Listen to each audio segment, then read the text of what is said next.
Sa gitna ng tirik na araw, ang makapal na usok at naglalagablab na apoy na ito sa outdoor parking ng NAIA Terminal 3, lampas alauna ng hapon kanina.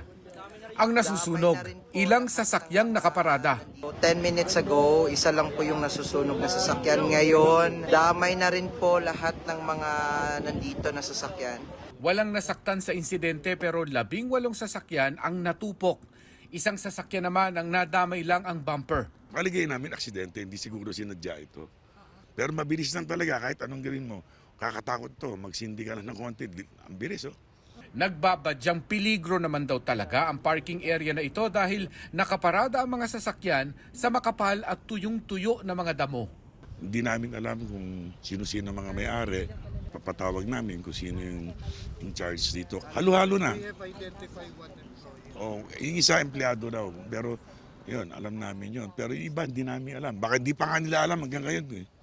Na nasira.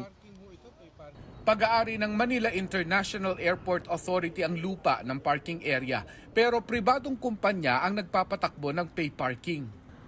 Kakausapin daw ng NIA ang kanilang private concessionaire sa parking area na ito kung ano ang klase ng assistance na ibibigay nila sa mga nasunugan ng sasakyan.